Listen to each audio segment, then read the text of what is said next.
નમસ્કાર મિત્રો, હાલમાં જે 55 લાખ રેશન કાર્ડ ધારકોને નોટિસ આપવામાં આવી છે તેની અંદર 4 કારણો સામે આવ્યા છે. તો ચાલો જાણી લઈએ તમામ વિગતો. નવા હો તો ચેનલને સબસ્ક્રાઈબ, લાઈક અને શેર કરજો. તો હાલ જે નોટિસ આપવામાં આવી છે તેની અંદર પ્રથમ કારણ છે CBDT income group annual income 6 lakh, એટલે કે 6 લાખથી વધારે આવક બતાવેલી હોય તમે તો. ત્યારબાદ છે જો GST ગ્રોસ ટર્નઓવર 25 લાખથી વધારે તમે ટર્નઓવર બતાવેલું હોય તો.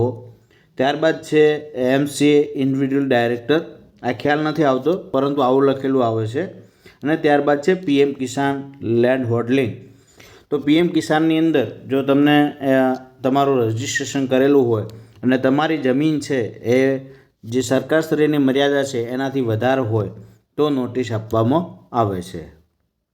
આ નોટિસ દાખલા તરીકે તમારે અંત્યોદય, BPL અને રાષ્ટ્રીય અન્ન સુરક્ષા કાયદા 2013 અગ્રતા ક્રમની યાદીમાં આપનો સમાવેશ થયેલો હોય અને તમને દર માસે NFSA યોજનાનો લાભ મળે છે અને તમારી દાખલા તરીકે આવક વધારે છે, તમે GST ભરો છો, તમે આવકવેરો ભરો છો, અથવા તો તમારી જમીન વધારે છે, અથવા તો કોઈનું જે મૃત્યુ થઈ ગયું છે છતાં એમના નામને રેશન કાર્ડ ચાલુ છે તો એમને નોટિસ આપવામાં આવે છે ખુલાસો કરવા માટે.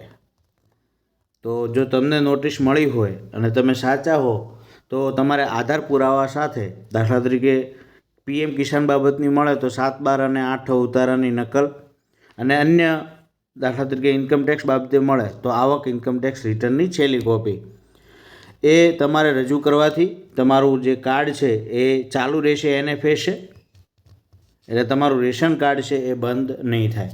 તો આના સિવાય કોઈ કારણથી નોટિસ મળી હોય તો જરૂરથી કોમેન્ટ બોક્સમાં જણાવતા રહેજો. આ સિવાય અન્ય કારણોથી તો શું તમને નોટિસ મળી છે કે કેમ એ પણ કોમેન્ટ બોક્સમાં જણાવતા રહેજો. ખુલાસો કેવી રીતે કરવો એ આપણે વિડીયો પણ 2-3 બનાવેલા છે, તો અમારી ચેનલ જોતા રહેશો. થેન્ક યુ, આભાર.